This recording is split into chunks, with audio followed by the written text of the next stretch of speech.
Welcome to episode 25 of Lost in Immersion, your weekly 45-minute stream about innovation. As VR and AR veterans, we will discuss the latest news of the immersive industry. Let's go. Hi, guys. And who want to start today? Hello, hello. I can start. Let's go. Okay, so a few weeks back, we talked about prototypes from Meta that will be showcased at SIGGRAPH.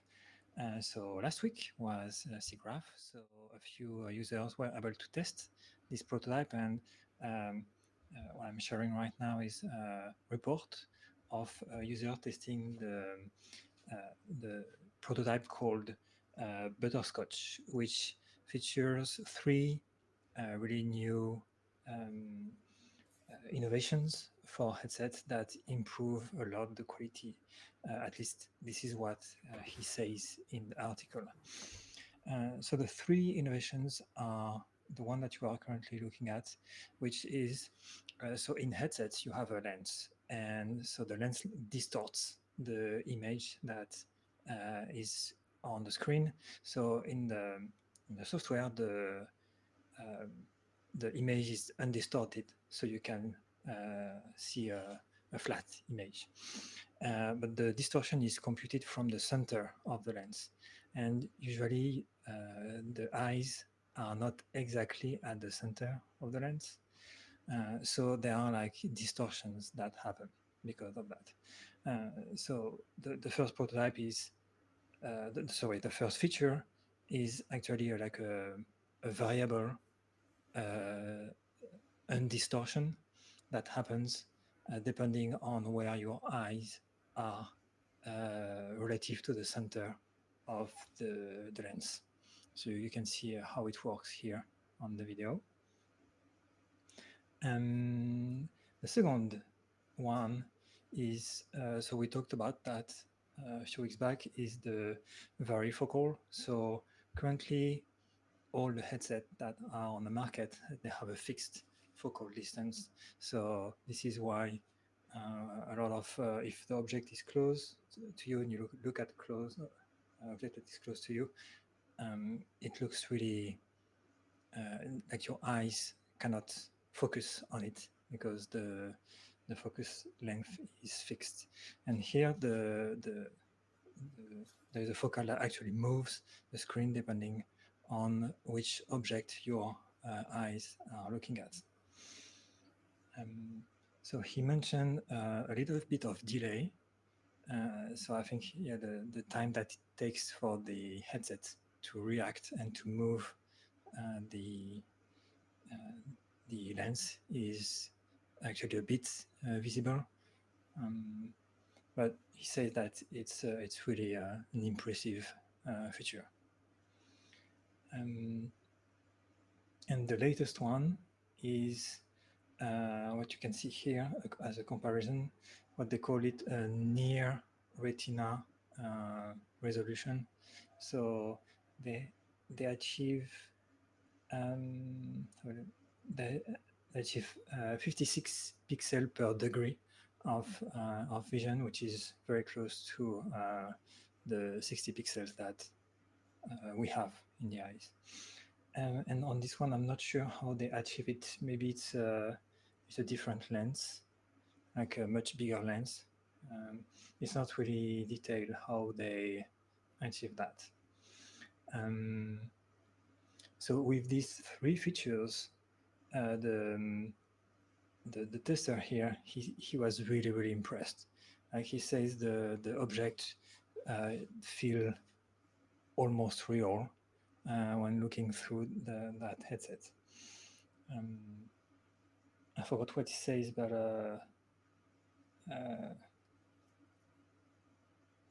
yeah. Anyway, I can find the quote in the article, but he was really impressed. Okay, yeah, it's here. Some of the demo objects were so detailed, I'd go as far as to say they felt real.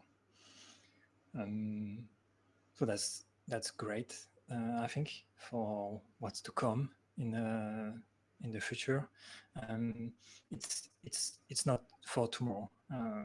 The the article mentioned the end of the decade, so 2026 to 2029, as something that is really that can be produced at large scale. Um, so yeah, that's it. Some pretty users seems to be pretty impressed of that demo. So I'm really curious to know what you think. Um, we start with you, Seb, and if you have more info on how they achieved the near retina resolution, I'm really curious to know about that as well. Thanks. I did not check out how it was done. Actually, I am discovering the news as you talk about it now.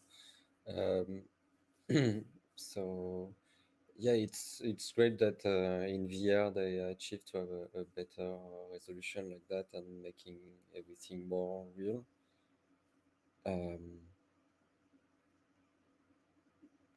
that can make things more realistic, definitely. But then we are still missing that for mixed reality. I think on top of that, if we want a good and more immersive mixed reality experience, we need, I guess, to have the same kind of technology also developed for the cameras, so they can also focus on where you are looking at, which seems a next step, which even more complex to develop. But yeah, it's nice to see progress. It's tough to see it takes that long to implement it, and will take even more to get a headset with that kind of technology in a kind of price where we can afford it, uh, and are able also to produce it as you say it. So, but yeah, I will be very keen to look at it and see through it, to check out how it feels. What about you, Guillaume? Yeah, I was doing some quick researches to know to answer Fabian question, but I couldn't find anything about this specifically, despite the fact that it's near the Vario headset as well. So the question here is about the price, because if Sega can do nearly as good as the Vario as they are doing right now, the only way of them making it more available is about the price, because as a reminder, the Vario one is about Mm, $6,000 right now. mm. So they should do something cheaper for them to be competitive. One Oh, thing that is quite interesting about the picture we are seeing right now is that they are comparing their new headsets to the much older generations. Why didn't they showcase what the Quest 3 is doing, for example? Because the Quest 3 is supposed to be released by the end of the year. It should be interesting to know finally what they are doing with this. And I'm quite surprised that they are showcasing early stages prototypes, like the varifocal or the other one we saw a few episodes back. I think it was last week maybe, and they are not saying much about Quest 3, so it's very surprising to see that. I don't know if you have more intel for why don't we have more information about Quest 3. Um, Maybe they are ashamed of it. I don't know, but well, it's very surprising. I think I didn't look at it, but I saw in the news an article today actually about the Quest 3 with like expected release date and things like that. So maybe it's topic for next week. But I'm sure that Meta is really betting on the Quest 3. Oh yeah, you think it is a lose or fail kind of bet? I don't know. Yeah. And yeah, concerning the Vario competition with this kind of headset, I think they could sell it at that price, but it's not ready yet, or not even close to the 6,000 uh, price of the Vario. So, so yeah, but Yeah, yeah, and also they had a lot of fail with the Quest Pro trying to sell it to professional or businesses. So yeah, I think they are taking their time to go back to this area, I guess. yeah. My question underneath that is that what the point of making like a 10K headset with the varifocal technology if the Vario one is already near that at half the price? Uh, they Mm, should, if they want it to be something that is recognized on the market for its technology, it should be not quite the same resolution as the Vario. It should be the high resolution exactly. That would be impressive. And as they are showcasing right now, they are not there yet. So maybe it's for them to show their advancement and where they are and that they are close to it. But once again, I guess it's some kind of a fail presentation because uh, they are just showcasing something that should be released in like 6 to 8 years, and mm, this is basically the same technology as we have today with the Vario, mm, quite and less complicated, and yeah, it's a great technology, but once again, how can it be used as a large scale? I don't know. mm, So the Vario has the varifocal.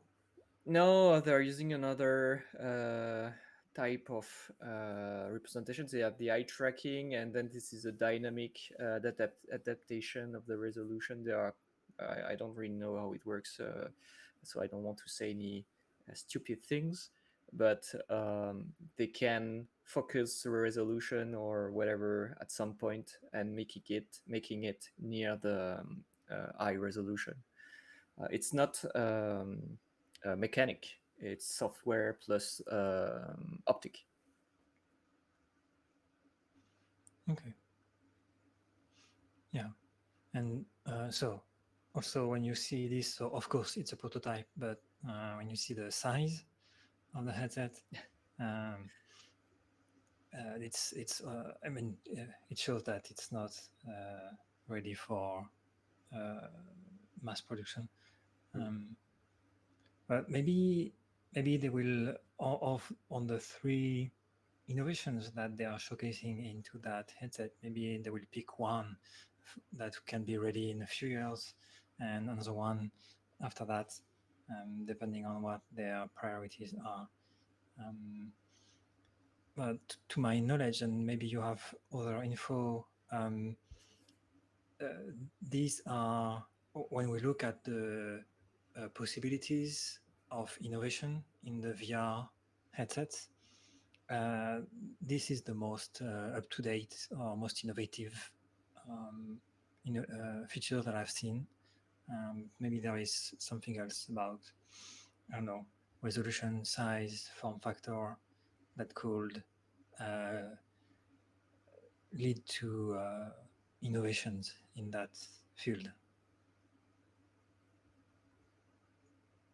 Yeah, we can't take that away from them that they are doing some innovation, which is pretty rare in our field in VR in the VR one. Meta slash Oculus and their teams are still trying to improve the concept. And that part is very interesting.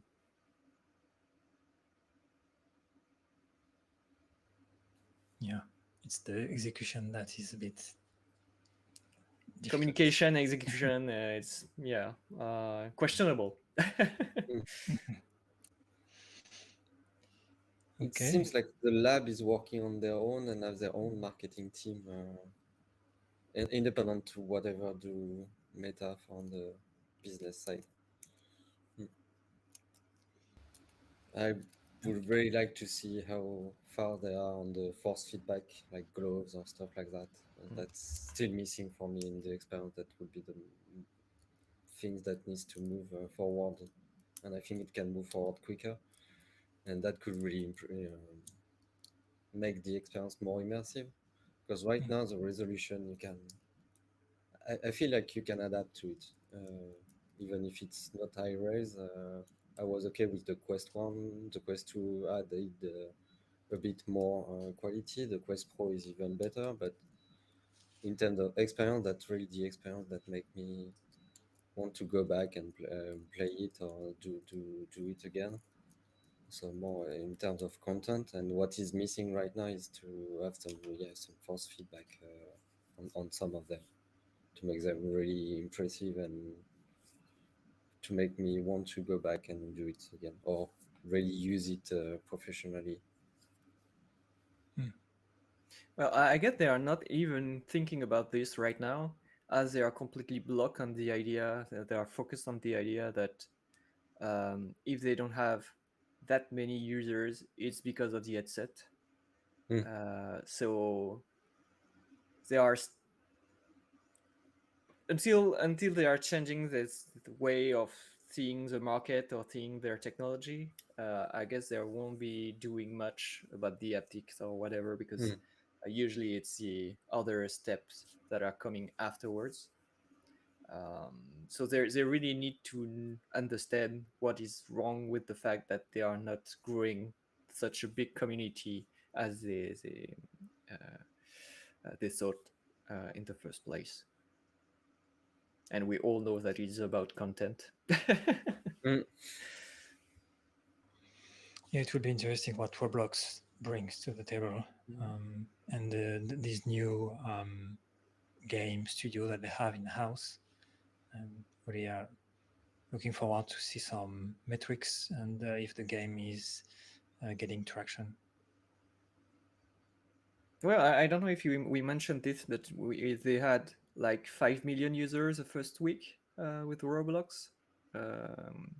It's very impressive, but I don't know on the long term. It's about the same. It's the novelty or what is going on, and people are downloading the app by curiosity, and then they are just taking them off or not using it anymore, like the thread. What mm. happened with thread? They had a lot of traction the first days, and then half the users just deleted the app.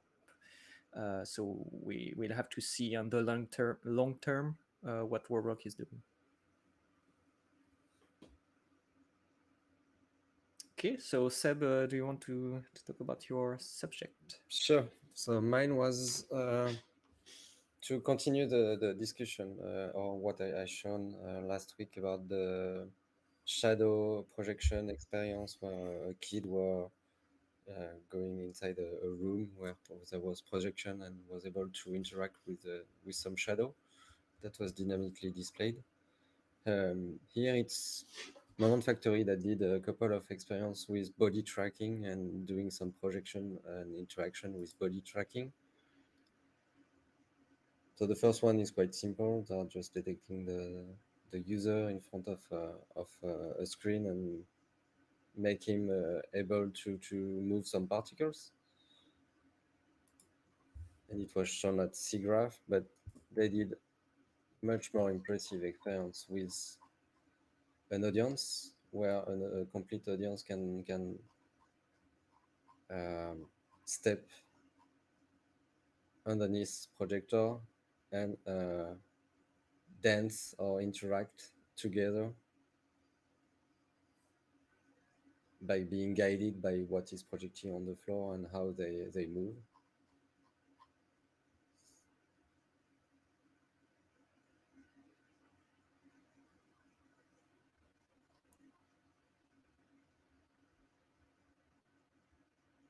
So it makes really a body tracking of a lot of user in the same space and projection on the walls and on the floor. And here I think it's even LED, yeah, it's LED screen on the floor.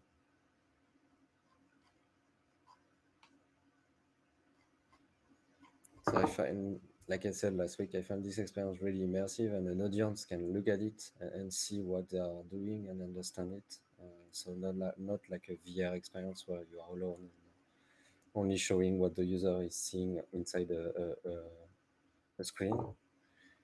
And here they even added on a ping pong game, so the same concept where user can move left and right to control their pad and control the ping pong game.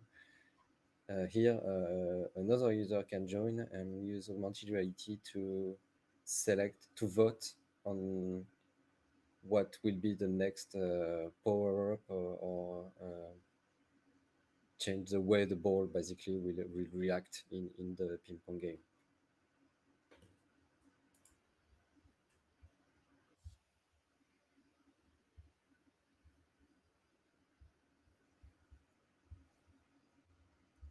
So I find this way of doing at an event an experience is quite nice. It's allow, like I said, audience to look at it and understand what is going on and vote and participate even with a mobile phone. So there's a lot to be done. Wanted to do that for a long time, so it's nice to see it deployed in a nice way like that. So I don't know what is your thought about that. Um, there are two things that I find interesting in there. The first one is on the first example that you shown that they showcased last week at SIGGRAPH. The motion capture that they are using is move.ai, and they don't have any depth sensor.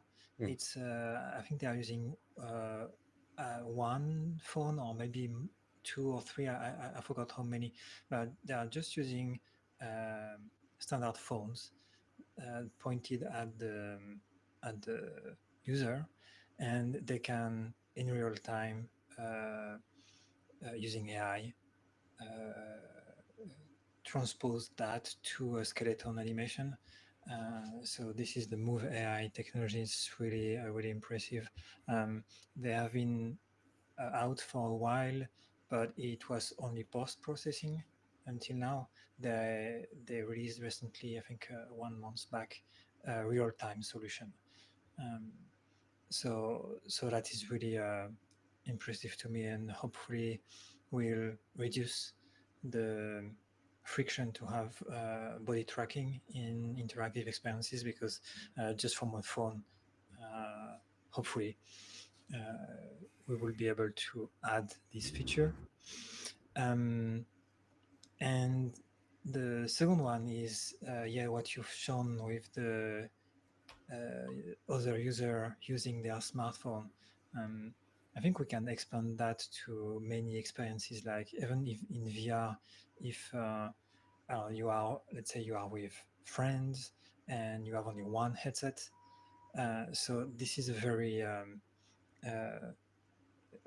personal experience. It's only one user. But if um, your friends can join the game or the experience from their smartphone, then you have a really a collective experience. And I think that on their latest mixed reality demo, Meta has shown this feature. Um, I saw that a couple days ago. Um, so yeah, being able to have a collective experience, even if there is only one headset, that's I think that's a key feature for interactive experience. Um, so yeah, that was my thoughts. What about you, Guillaume? Um, hmm. The thing is, I don't really. Well, the execution is great. As part of the technology, yes, they are using Move.ai, but at some point, it's just the same use case that has been used for years now. That we did with Kinect and projectors or LED panels at some point.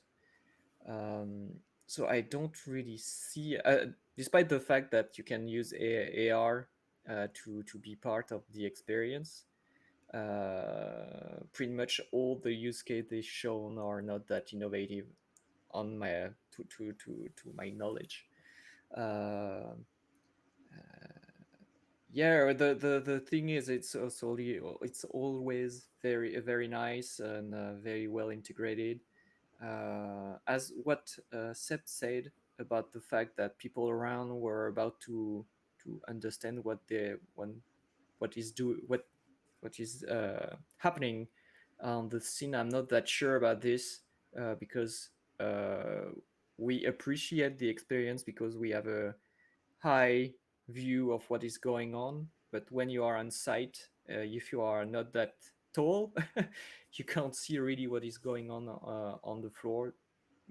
Maybe they have a global return on some screens for people to understand what is going on.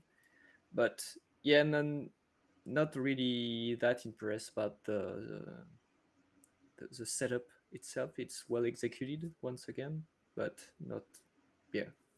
It has been done.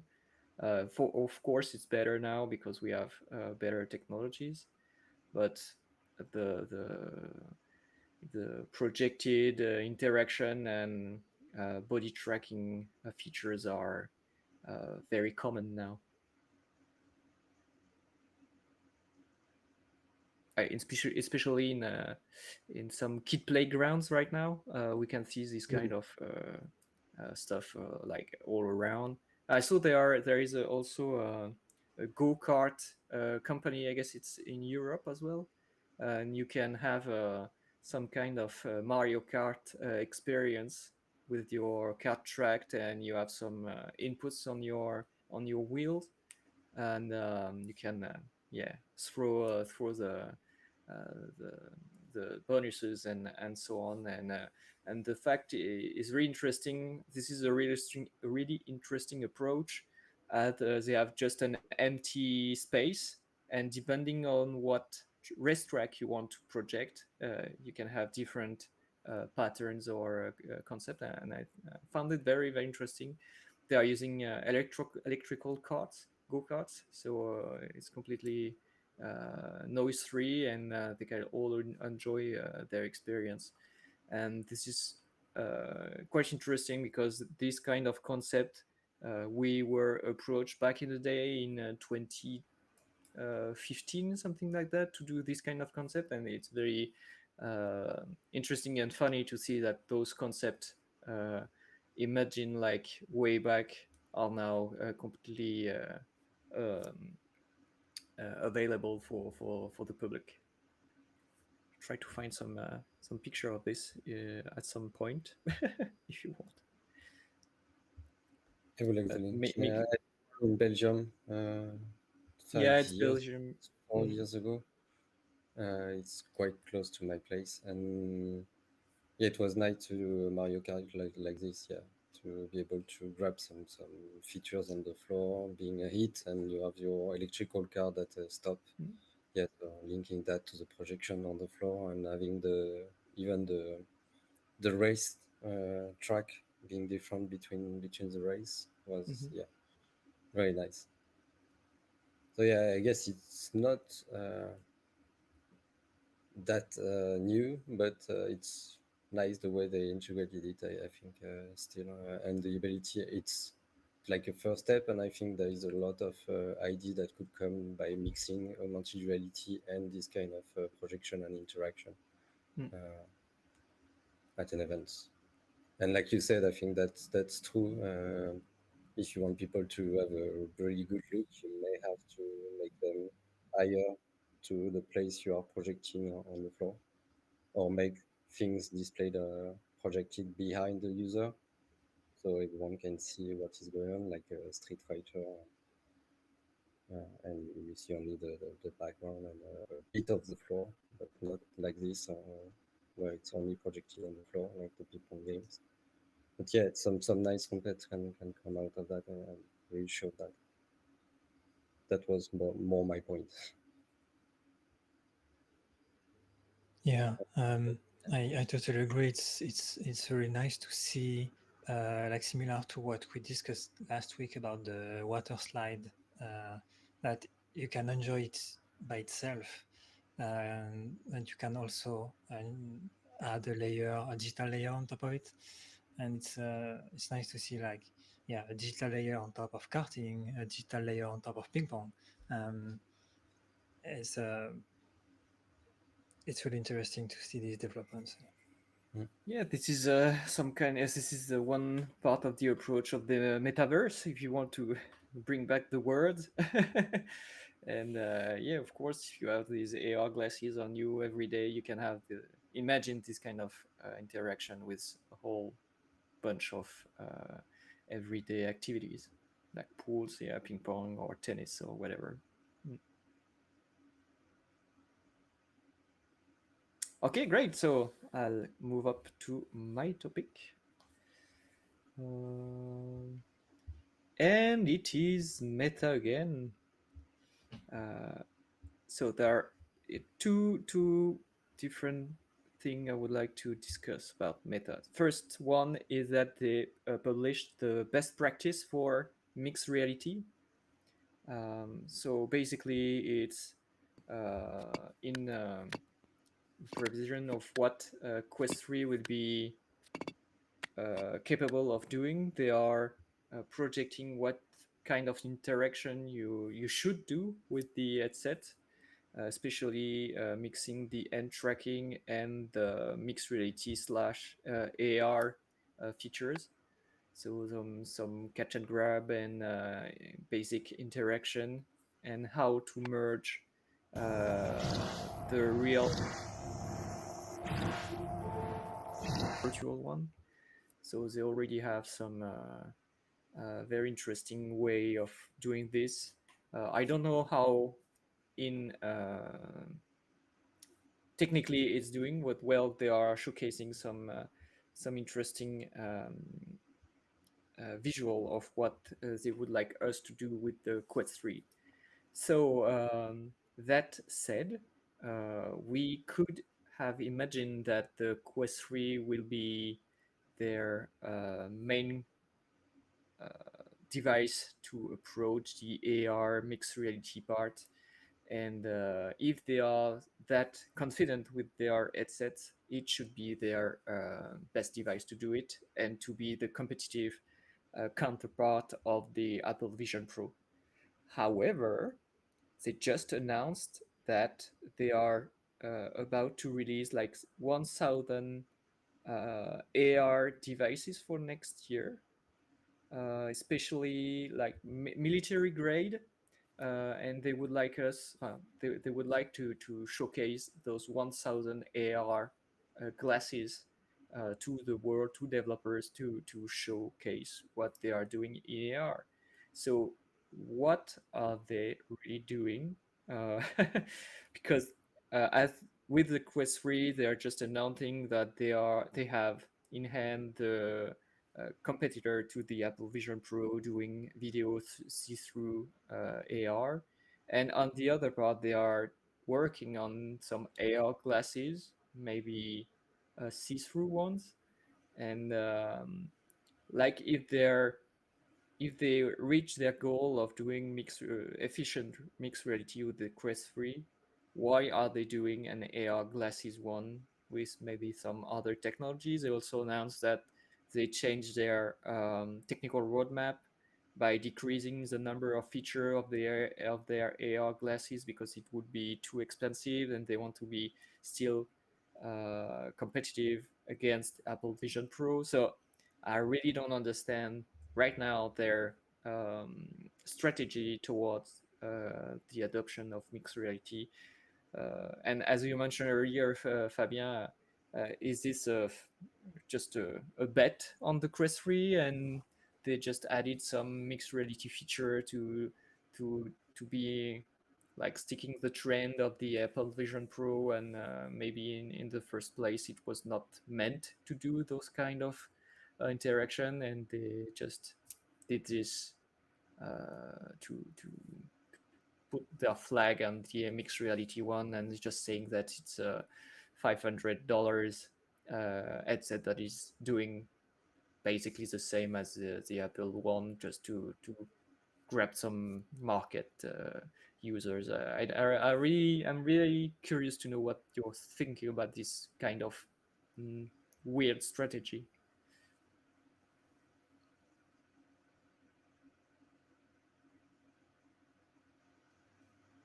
Not much Um, reaction. yeah, I maybe let me clarify a bit by what I meant by betting. Um, I didn't meant that it's their like last move uh, or like putting all the cards on the table. What I meant is, I think they really believe in the Quest 3 and its success and its capabilities for mixed reality. So um, yeah, that was my um, meaning of the word betting. And about the AR glasses, I think I don't know. To me, these are two really different usage and two different technologies. So, like, I will not walk every day and go outside with my Quest 3, but maybe I will go outside with my IR glasses. So maybe I think I'm a bit less confused than confused. Yeah, I don't see really the clash between the two. Of course, ideally, in the end, in like 10, 20 years, we'll have a merge between these two technologies. But Uh, for don't you think now, they are yeah. messing people around with this? You know, like normal people, Ah, they are selling it as the mixed reality slash AR device, and then they are saying, oh, will be releasing another device saying, oh no, it's not AR, it's mixed reality, but this one is doing AR, and at some point they are just, I guess, uh, breaking their own strategy slash market because they are dividing people. And as we know, uh, the mainstream user really understood what AR is with the Apple Vision Pro demonstration, and now you are sending different messages, and and yeah, and don't think this is good strategy to do different devices and just releasing them as they are not completely available. And you know, I guess in some people's mind, the Quest 3 could be the same as the Apple Vision Pro at some point. And yeah, I don't catch the thing here. Uh, For me here, it's what they have done for all the previous headsets they made every time update on the SDK and make it even better. So I've seen this kind of video working with the Quest Pro, so I think it's already usable with the Quest Pro. Um, and so letting the developer know that they can use the Quest Pro to develop this kind of interaction already, and that will be available on the Quest 3. Uh, I think it's what they meant with that. Now, if they announce another headset, I did not see the news. I would like to see that. If you can share it, that could be great. And like Fabien said, I think that two different way to go. VR has this use case that is very great, and but if like Fabien said, you want to use your augmented reality glasses, you want to see through and have the other user see your face, not like the Vision Pro did it with the screen, but really what you are doing, what you are thinking, how you react to their speech or what they are saying. So yeah, and also yeah, you don't want to look like an asshole with something on your face, a huge ski mask on your face. yeah. But so I agree. Actually, what you just explained, Guillaume, is I completely understand the on our side, we understand the difference between the IR glasses and Mm. the Quest 3, but the public, um, uh, yeah, many users, as you said, discovered VR and AR with the release of the Apple Vision Pro. So I understand what you mean is like Meta is sending maybe two different messages that might confuse the general audience, and that I understand. Yeah. Maybe three with their new prototypes, varifocal motors, Mm. in a very short period of time. It's good. We are talking about Meta, but yeah, they are going everywhere, sending like different, like as you said, different messages or different devices all around. Uh, I don't think that they did this in the past. I knew that they are already always working on different iteration of their prototypes back when they were Oculus, but at this point they are like shooting everywhere at the same times, and we saw that with the Quest Pro, with the Quest Pro, they released it quite quickly, and like it's basically a commercial fail at this point because they are not producing it anymore. They just cut the price in half. um, so yeah, once again, I don't really know if this is some kind of urgency on their part and they are trying to occupy the space as much as they can with lots of uh, um, information or news about what they are doing and what they'll be releasing, but at some point they are just flooding people's mind and people understanding of what is going on. It's not a clear message as Apple could have, which is we have one device, it's not ready yet, but you'll get it and it's awesome.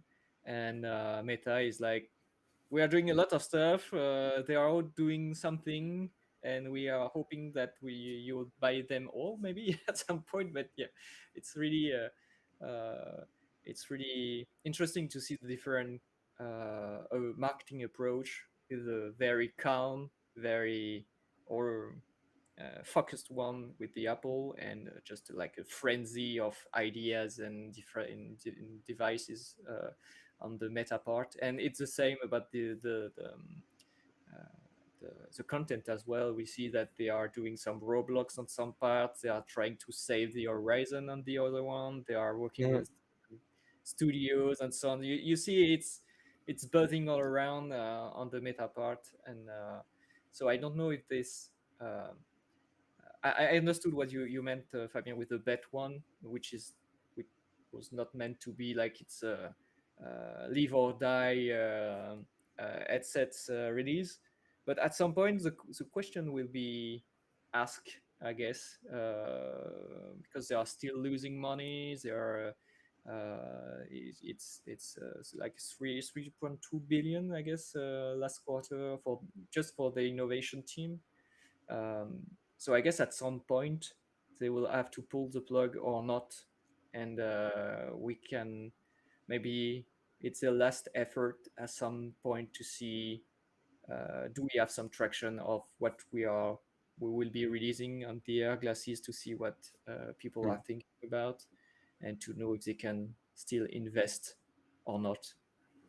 So yeah, don't know. Yeah, the huge bet for me is to bet as the VR headset, like they do it, will be like a mobile phone, like an iPhone or a PlayStation, where you will always buy the latest Mhm. because the quality will be better and the performance will be better.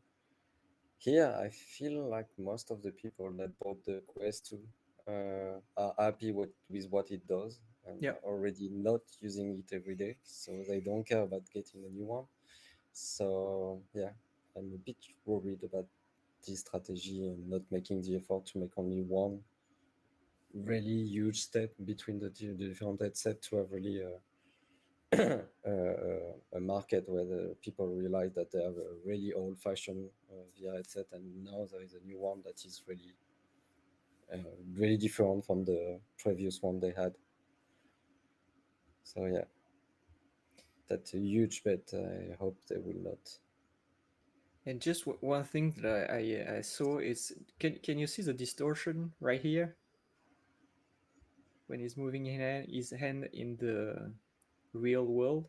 Mm. So I don't know if you saw this kind of distortion when you were using the Lynx R1 set. No, no, and for me, this is a record with an Oculus Quest Pro. Oh, okay. So that's why you see this kind of distortion. So Oh, okay. I hope the Quest 3 with two camera or two color camera will not get this kind of distortion, but the Lixter one doesn't have this kind of distortion. Okay. Nice to.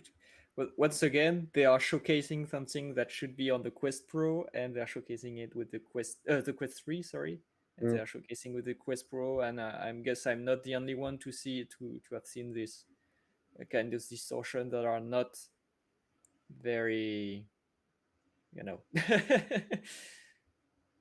Usually, when you are doing a technical demonstration, you are just showing it better than it should be, than it is Mm. really in the headset, and then here it should be the contrary. It is the contrary, Well, sorry. they did not announce yet or showcase anything on the Quest 3, so we don't Mm-mm. have a vision of what the quality is. So, like Fabien said, I think they are betting everything on this headset. They are waiting to get the final product and make some video, nice video about it, and show everything when they announce it. But right now, they are still staying on what they have available, and also showcasing, like I said, to developer what they can already do with the Quest Pro. Mm-hmm. But still, yeah, we don't have much information about the Quest 3, despite one presentation with Mark Zuckerberg, and Mm. so it's very weird that they are announcing a lot of stuff, and not what is supposed to be released by the end of the year, which is like in 2 months or 3 months. So is it Yeah, really ready, yeah. or are they still working on this? So expect some delay. Yeah. Yeah, it's very odd. Okay, so do you have Um, anything more? yeah, yeah. Just one quick thing that I just to put numbers in perspective. Mhm. So Meta seems to have lost around 20 billion since 3 years. But if you look at the large language model industry, they lost 25 billions during the last 3 years. And the self-driving industry, it's 100 billions invested over the last years. So I find it interesting to put the numbers in perspective between the Mm. industries and the innovation, and how so much money is Just wasted. I don't know, wasted or hopefully invested, not Mm. wasted. So yeah. Thank you for those information. Yeah, so they are not losing that much money, in fact. Well, to nuance that a bit, it's only Meta, so Yeah, we don't. It doesn't include Lenovo and the other. So maybe it's a bit more than 20. so thank you guys for this episode today. We'll see you next week, hopefully, and see you guys next time. Thank you again. Bye. Bye. Thanks. Bye.